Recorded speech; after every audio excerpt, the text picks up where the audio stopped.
In this video, we're going to teach you how to create a work order for a new sales prospect.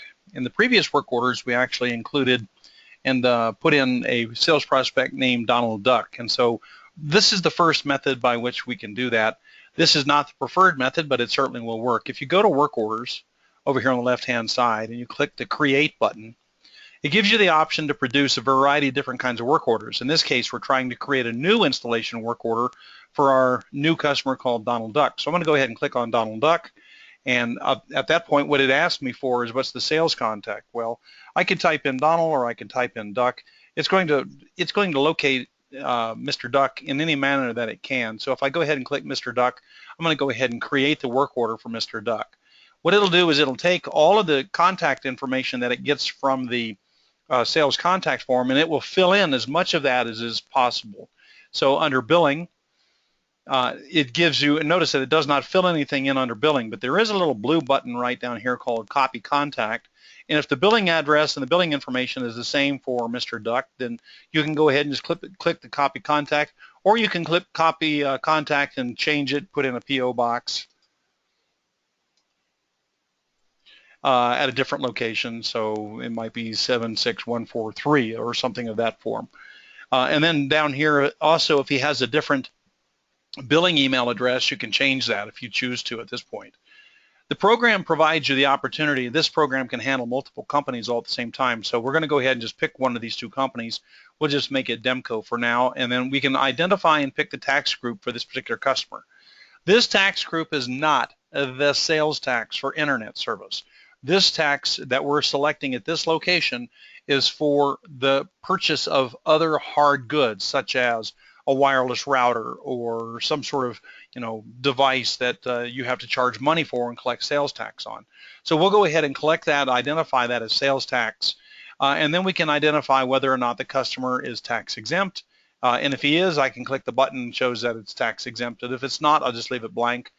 We can also choose, and these can be, by the way, set at time of default, but we're going to email the statement to this particular customer, and so I'll just remove all the rest of those. In this particular case, the default is set so that we do a prorated billing, which I will check. Prorated billing for the first of the month, and the invoice date is on the 20th. So he has a monthly service plan. He receives an invoice on the 20th via, well, actually he receives an email statement on the 20th via the email services. And then on the first of the month, if he is a credit card payer, then he will be charged on the first of the month. Otherwise, if he is not a credit card payer and he's a check payer, then we anticipate that he will in fact provide a check of some sort or cash before the 20th of the month. We can go ahead and give the customer at this point a portal username. So for example, if he needed to make a payment online or print an invoice or something of that form, this is what he would use. He would probably find that portal access via your website. So in this case, we'll just make it Donald 12, okay? And then for the portal password, we can pick anything basically. So we'll just make it Mr. Duck, Mr. Duckworth.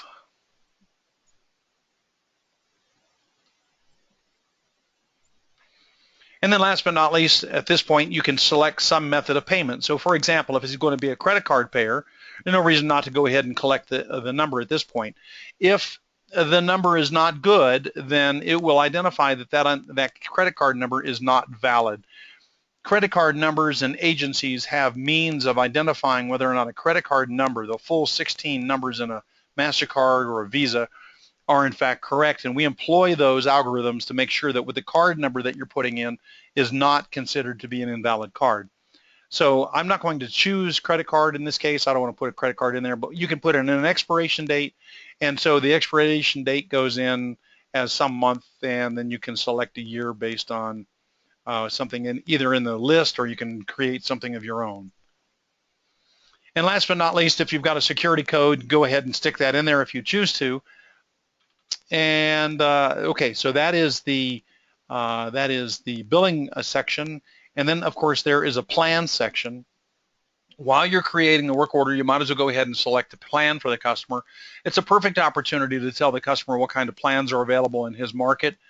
He might be able to, for example, get a basic service or some sort of service 2, family residence 2. He'll go with a family residence 2. Also, if you're providing some sort of recurring discount to the price of that specific plan, you can add that at this location. So for example, if this residential family service 2 plan is $110 a month, you could give the guy a recurring discount from going forward at this point for $10 every month. You don't have to do that. Probably best in this case to just go ahead and take the money off the table. And then last but not least, you can add a promotion at this for this particular customer. We're going to go ahead and give him the first month free.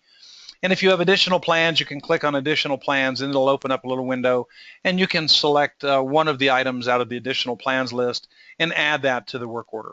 So I'm going to go at this point, I'm going to go ahead and, oh, one last thing. We have to pick a date and a time for the technician to be actually at that location. So it's going to bring this, so it's going to open this and it's going to ask for us to, first of all, pick somebody's calendar. So I'm going to unassign this particular device or this particular installation to some unassigned technician. I'm going to pick a date, so we'll go ahead and pick tomorrow. Actually, let's pick Monday.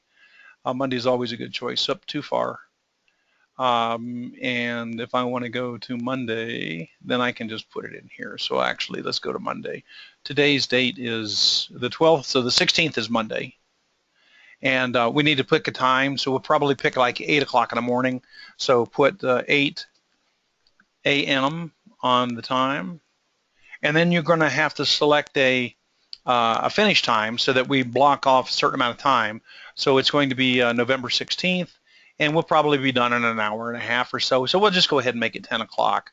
And then again, that's a.m. And then you have to save the event down at the bottom. So we'll go ahead and click here, and you notice that the date and the times are correct. You might double check them. This is a new installation, and we'll go ahead and save that event. When we save that event, what it'll do is it'll come over here and it'll identify that as a work order for the November 15th, November 16th due date. And so with all of that information, that's all we need in order to create a work order for a new installation. And so I'm going to go ahead and complete that. Now again, we got to this location by going to the work orders and we created one. You do not have to go to this location in order to create that. You can in fact go to customer ticketing and go to customers and then click on and find the sales prospect.